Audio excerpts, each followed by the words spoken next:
अस्सलाम वालेकुम। The north pulse की एक और एपिसोड में आपको खुशामदीद। आज हमारे स्टूडियोज में मौजूद हैं मिस्टर आदिल खालकी साहब, जो कि पुलिस ऑफिसर भी हैं और उसके साथ टाउन ऑफ मिल्टन में काउंसलर भी हैं। तो चूंकि उनकी पॉलिटिकल सिनेरियोज पे नज़र है, तो हमने कहा कि क्यों नहीं आज इनसे बातचीत करके तो देखते हैं कि क्या हो रहा है हमारे पॉलिटिकल लैंडस्केप कनाडा के अंदर। तो thank you so much for being in the show. मेरा पहला क्वेश्चन मैं आपसे ये पूछना चाहूँगी कि आप you are a police officer as well as you are a counsellor. Which job do you like the most? So, first of all, thank you very much for having me. And ever since I was young, I've always wanted to go into something to do with public service. And one of the things that really inspired me when I was young was the fact that being a police officer is a career that allows me to, go into tough situations, solve problems, and be there for my community. So that's what drew me into policing, which is the same thing that drew me into politics as well. And it's not a matter of which one I like more than the other. I love both of those jobs because at the end of the day, you get to make a difference in the community, and in two different capacities, it's a very unique opportunity to do so. Yeah, definitely, it's a unique opportunity. But as you mentioned, you solve problems as police officer and as counselor as well. That's the expectation, that you solve problems for for your community. And I'm just curious to know that when you go, like, you are a police officer and your job is to protect people's lives, right? And people's properties. But at the same time, there is a lot of theft going on around, like people break into the houses and they steal cars. That's the most frequently which is happening. So when you meet with people, don't they ask you, like, why under your watch all of this happening and what you are doing about it? Well, definitely. I mean, public safety is a big concern in the community right now in various communities across the province. But yes, being able to, bring the lens of being a police officer into my role at the municipal level is definitely something that helps me understand where residents are coming from when they express those concerns. In Milton, though, we're a two-tier municipality, which means that we have a regional government component as well as a local town component to the way we do services and provide supports for the community. So policing, for example, is provided by Halton Region and not the town of Milton. So in that case, when people bring those concerns up, what we do at the local level, as town councillor, I refer them to their regional councillors or to Halton Region directly, so that they can make sure their voice and their advocacy is heard by the regional tier of government that has control over this type of issue. I see. Yeah. And we have heard a lot about, like, what are the reasons, etc.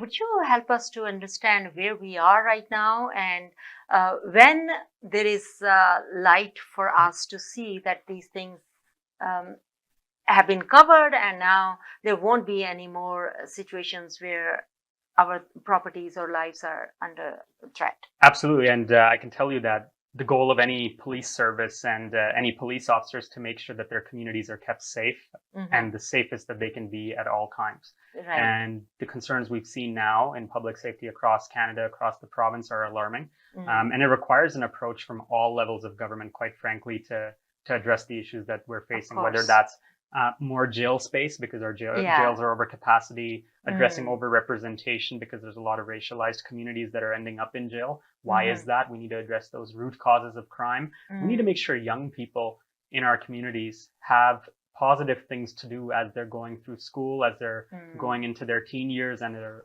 adult years, because youth are the future. So ensuring youth have the supports they need and the care that they need so that they're not choosing a path of crime or negative opportunities. It's also something to do with bail reform, ensuring that violent repeat offenders, particularly people that do crime, get released and then continue doing that crime without any consequence. We need to take a look at that, keeping people in jail potentially in some cases, rather than giving them bail. So there's those elements to look at, but then there's that frontline funding of our police services that needs to happen as well. I would argue at a level where it needs to be increased, so that way we can provide and make sure that communities across the province, especially in areas that have a higher number of issues, and crime severity have enough police officers and tools and resources given to police services so that they can do their job and effectively catch, arrest, and hold those individuals that commit crime accountable. Okay. You raised so many points over here in this conversation, like jail space. Definitely, that's an issue. But above and beyond that, the law is of a kind where even if you make a mistake, you do some kind of crime, you are bailed out very quickly, and you can, do the same things again and again, and nobody can catch you somehow. Um, what do you think? Who is responsible for doing this? And for how long we waited that the situation is such worst level now, and we started thinking about all of these challenges which we have, why we haven't thought about these issues earlier, and why we are not acting relatively fast. Well, I do think, and what I see in my own research and conversations I have with colleagues of different levels of government, I'm in touch with our MP, for example, and our MPP in Milton over there. And all governments are working to address this issue. I don't know what the cause is for this alarming uptick that we've seen, but because everybody who does crime does so because of their circumstances, because of their situations and those issues that they've had, which have led them to choose that course of action. I don't think it's an accident that somebody commits a crime. I think it's, a circumstance that they've ended up in or the choice that they've made. But that could be fueled by a number of reasons, which is why I brought up in my previous answer the fact that, young people are our future.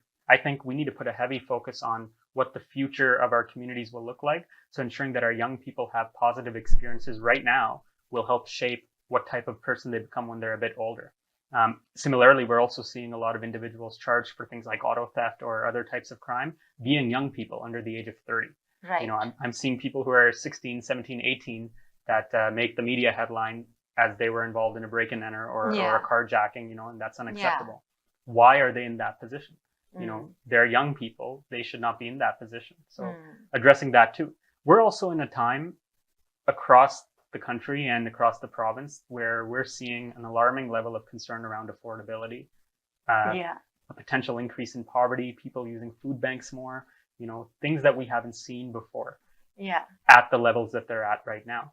So addressing things like poverty, addressing things like those social concerns may also be a huge part of how we solve the issue of criminality. Okay, that's really good to know. I'm just wondering, do you have any research department at the maybe federal level or provincial level, at regional level maybe, where they have conducted such kind of research and figured out what are the reasons? Although you mentioned that there are young adults who are doing such crime, etc., or racialized communities, or more funding is required, but you didn't talk about organized crime. Don't you think that this is an organized crime field where we need to pay more attention to? Like, yes, of course, young adults might be engaged in such activities, but that's a case one by one, like here or there. But if more cases are happening, that means it's kind of organized crime, isn't it? Yeah, well, I mean, things like auto theft, things like drug trafficking, a lot of those things usually fall under that umbrella of organized crime, where you have high-level people at the top, high-level criminals at the top, quite frankly, that are controlling a whole chain of events that have to happen by people that they've recruited. The people on the front line, the ones that get arrested early on in these cases, they're usually the ones that are at the bottom. They're the ones who are driving the stolen car, for example. But it's about, investigating, ensuring the police have the tools to investigate organized crime, because it's very lengthy. We have to work within the parameters of the Canadian Charter of Rights and Freedoms, all the legalities that exist. Writing warrants, you can't just arbitrarily stop and search someone, things like that. And law need to be changed, so you can give them jail if it is needed, or those kinds of things. The law is there in terms of it being illegal to have a gun, it being illegal to steal a car. The law is already there, and it's strong legislation.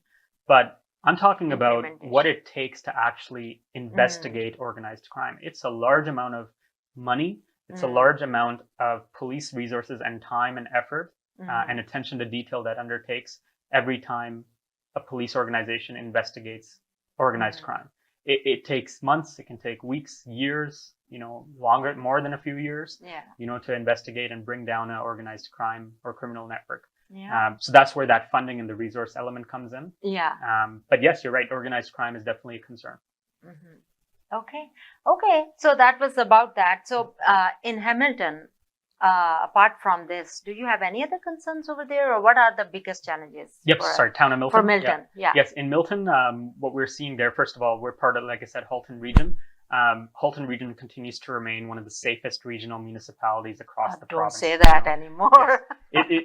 Obviously, Oakville is the biggest hit for auto theft. They are one of the busiest places, from what I've heard, speaking to some contacts I have at Halton.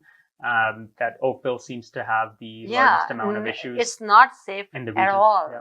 Over in Milton, we're definitely safer than Oakville, if you want to talk about the different municipalities there. Yeah. But overwhelmingly, Halton Region continues to score one of the lowest in terms of crime severity and issues that we have. But crime is rising everywhere. Make no mistake about it. Right.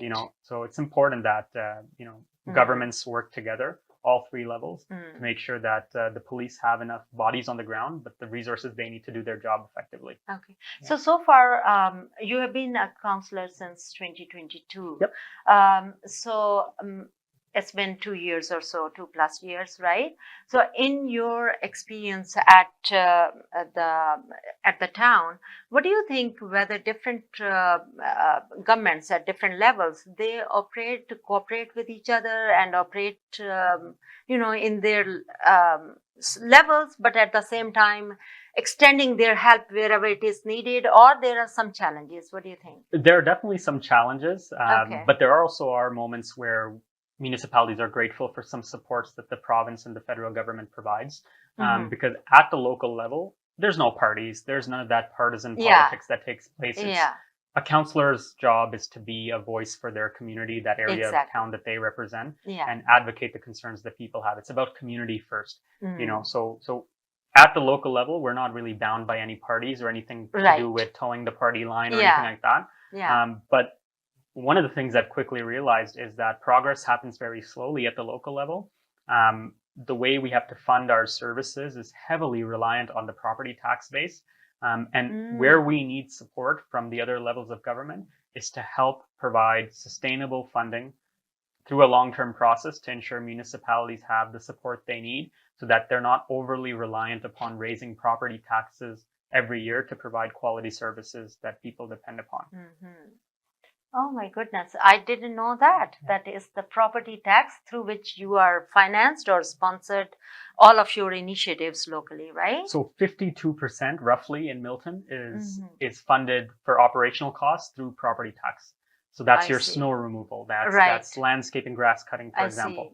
Operating and maintaining parks and recreational programs. Always every year you increase the property tax, We try to keep them low, but we also need to understand that we're a growing community. Growth comes with a cost. And the community is demanding that we improve our services in many areas. We need to make sure, like I said about young people earlier on, that young people have access to quality, accessible, and safe space to play badminton, basketball, soccer, all those sports. In Milton, we're struggling with space right now. We're not going to be adding a new community center for many years down the line. And until that time comes, which all requires money and savings and all of that stuff, that the municipality has to take on that burden, we need to make sure we have resources and supports coming in from those other levels of government, so we can do things a bit faster and keep up with the demand that our communities have. Because nobody wants to be in a position where they have to simply raise property taxes in a time when people are, causing concern or having issue with affordability. That's what you mentioned earlier, that affordability is an issue. And then property taxes are increased, or education taxes, that is there. So that makes our living even difficult, right? Okay. So that's it about the town of Oakville, about policing. And we are done with this session. When we come back after a short break, we will be talking about the politics in Ontario as well as the federal part. Sure. अगर आपको Dubai या middle east नुमा ज़ेवरात की तलाश है, तो आपको दूर जाने की बिल्कुल जरूरत नहीं। आज ही हमारे मिसिसागा रिजवे स्टोर तशरीफ लाइए।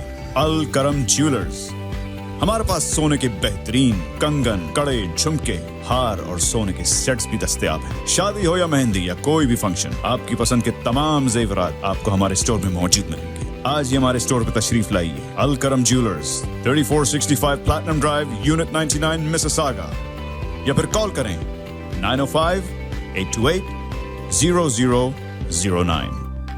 अल करम ज्वेलर्स, फरमाइश आपकी, गारंटी हमारी। HK Movers, home, offices, apartments and delivery, big or small, we move it all. HK Movers. Local and long distance, we also ship cars, Keller transport and moving services. For service with a smile, give us a call. Call Mr. Harminder 416-524-6704. 416-524-6704 पे. Visit 140 Advance Boulevard, Unit number 10, Brampton. Long distance moving specialist. HK Movers. HK Movers.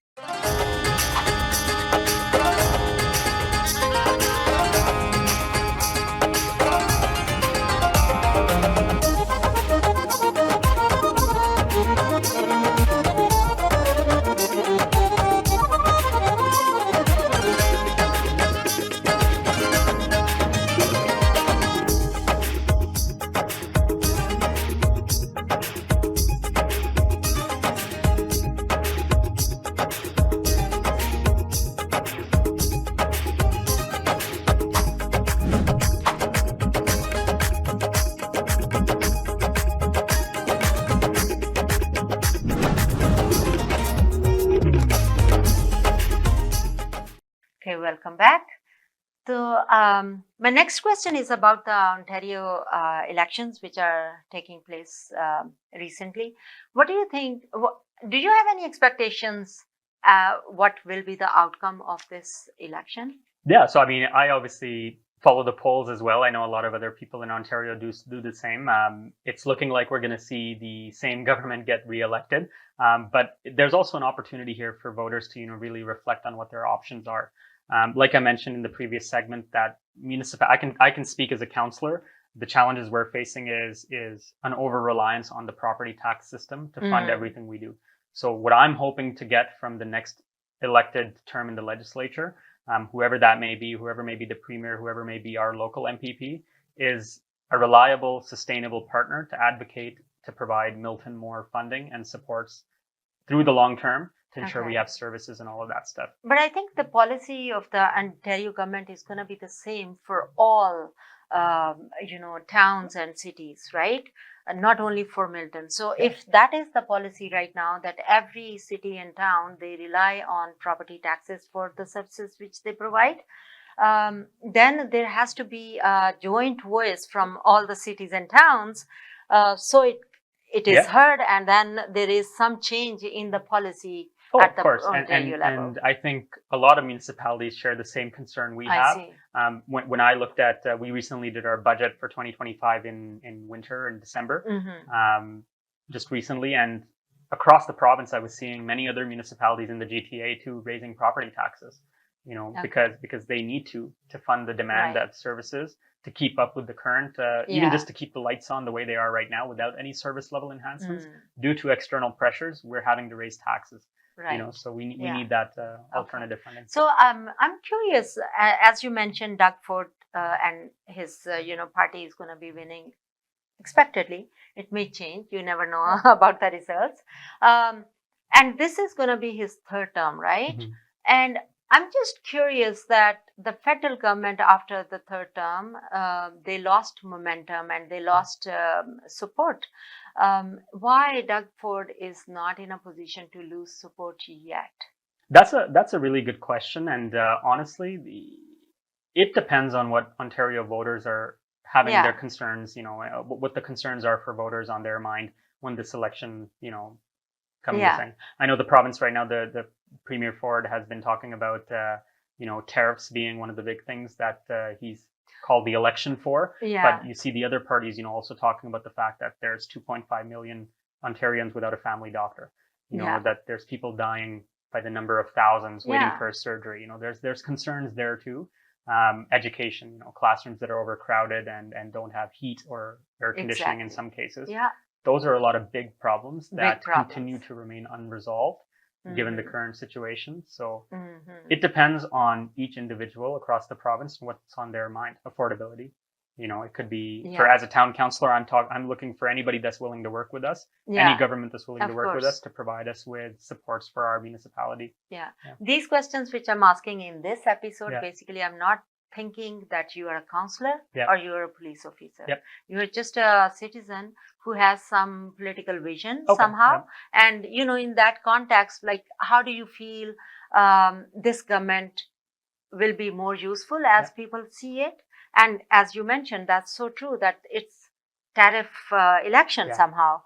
But was there truly a need for this election at this time? Because it's not like the federal government where the government is ending in October and there has to be elections. And if they're called earlier, that's fine. Mhm. But for the Ontario government, they already had more than a year or, with them.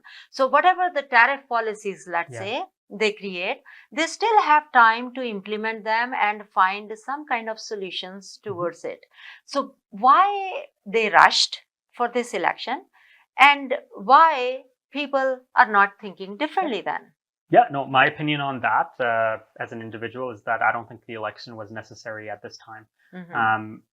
Donald Trump is the president of the United States right now. We need all governments that are there to work to ensure that they're doing what's in the best interest for Canadians and for the people in the province. So being in an election right now is a very concerning thing to do, given that level of unpredictability of what can happen in a matter of moments from the United States is something to really consider. So I hope voters take that into consideration. I don't think it was the right time for an election. The fact of the matter is that the current provincial government, before this election was called, has a mandate till 2026, and they have a majority government. So if they wanted to pass any legislation or do what's in the best interest, as they say, to protect Ontario, for example, they were able to do that in the previous term that they were sitting in the legislature for.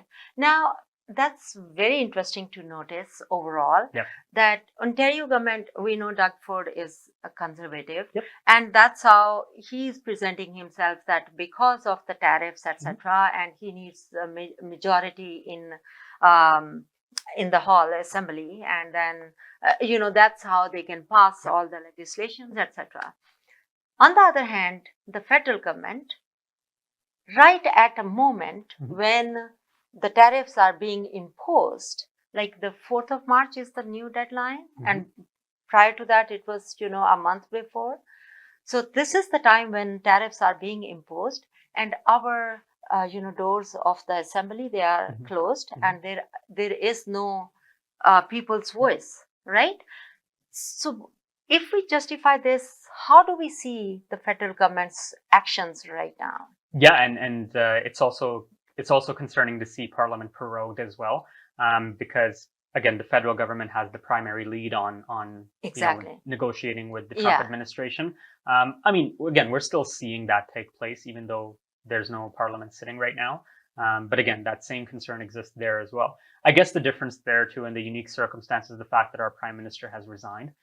So it's important that there's some time allotted for a new leader to be selected, because whoever that new leader is ultimately going to become the Prime Minister automatically once they're selected as the leader.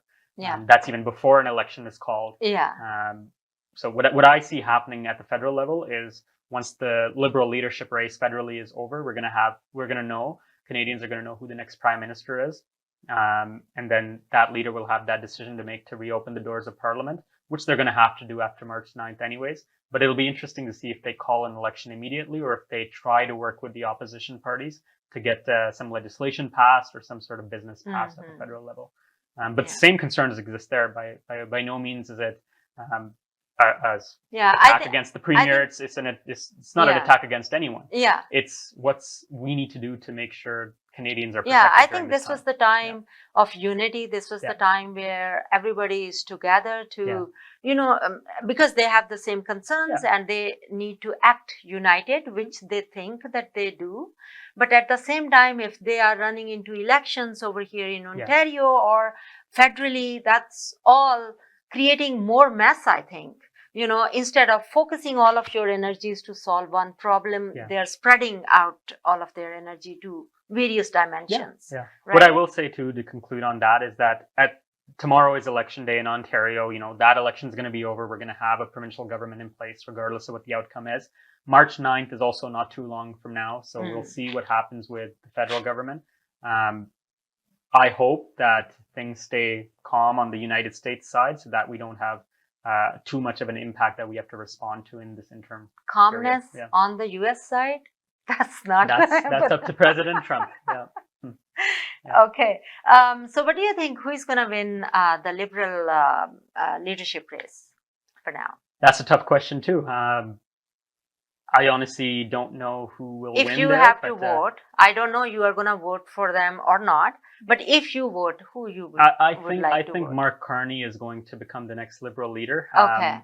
Just because I can see that in the number of members that have donated to his campaign so far. Mm-hmm. Even the media has been talking about how he's the perceived front runner there as well. So it seems like it's pointing towards a Mark Carney win. And there was, even before the Prime Minister resigned, there was a lot of speculation about Mark Carney coming in to help the government out in a more formal capacity before this leadership race was called. So I wouldn't be surprised if we see Mark Carney win.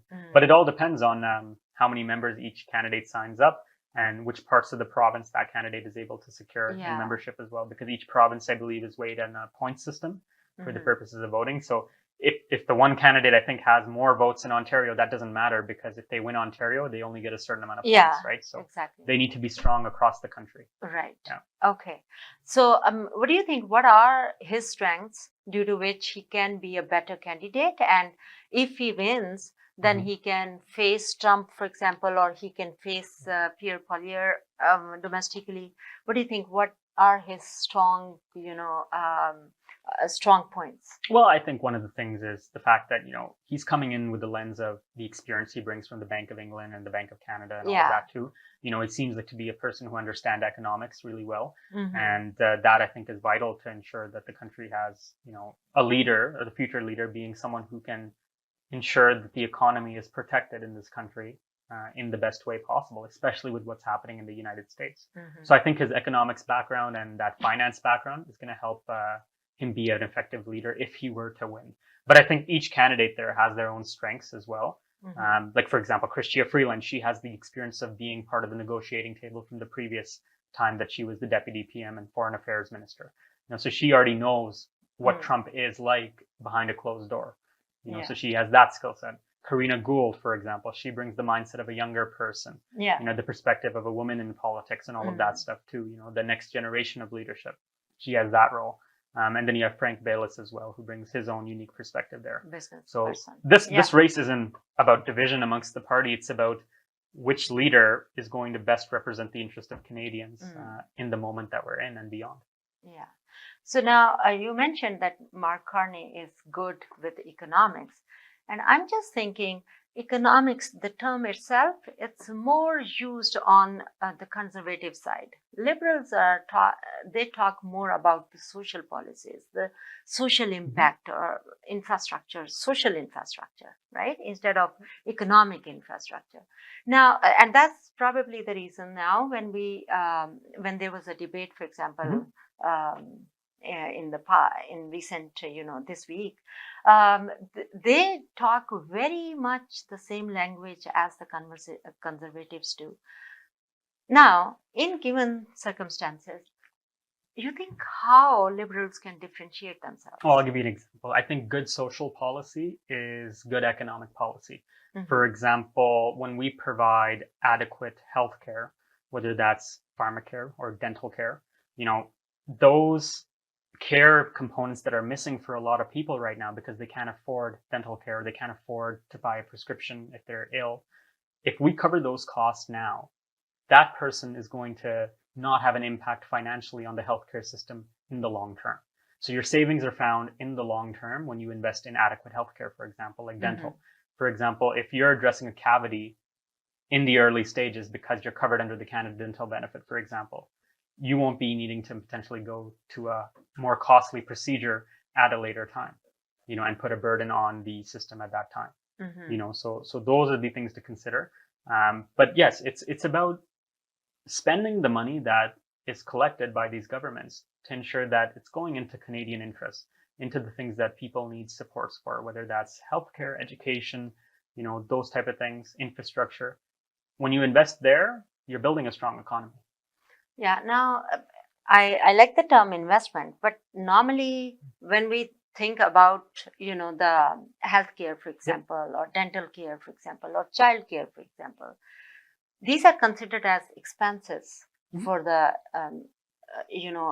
for the government point of view. These are the expenses. These are not the investments from where they can generate money. This is the expense area. And of course, the revenue comes through taxes. If you implement a lot of taxes and you have a lot of expenses, first off, of course, your debt will increase or your budget deficit will increase. But at the same time, if you are levying more taxes on businesses, on people, so there will be a discouragement of work. Why would I work if I have to pay 60% or 50% taxes, right? Similarly, if more taxes are levied on the business sector, they will not be investing a lot in their businesses because they know they will not get enough returns from those businesses. So how liberal policy, liberal government, while thinking about social policies, can create an environment which is economic friendly? By ensuring that the supports that they provide go to the people who need them in a way that they don't become dependent on the system. For example, I remember, one of the conversations around childcare, I believe under Stephen Harper, federal government, they were seeing childcare checks go to people who made over $1 million or millionaires. It doesn't make sense to send childcare benefits to somebody who's making over $1 million. Of course. Because you would probably think that they can probably afford childcare. Of course. You know what I mean? Yeah. So ensuring that the money that's being spent on these services is going to people who need it to help them get back into society or contribute back into society at a later time. It's important to ensure the care and support is provided to people through these social policies, but it's a balancing act of making sure that they don't become dependent on the system. That could mean more regulation, more onus on the person to explain to the government why they need the support and provide that proof on a regular basis. So that, we're avoiding those situations where people just don't have the incentive to go back to work. We need to also make sure people want to work and people are incentivized for working. So having that kind of balance, it's difficult. I think the challenge for the Liberal government in the past was because they were in coalition with the NDP, and NDP has stronger social policies, which means that, they had to have difficult decisions to make where even the child care or other kinds of benefits, dental care or other benefits, they were given to people who may have, might be able to afford it, at some stage. But, there was discouragement of work, etc. So I hope that this time, if Liberal government comes, then they come with a little bit of majority, so they can make they can follow a balanced approach, I would say.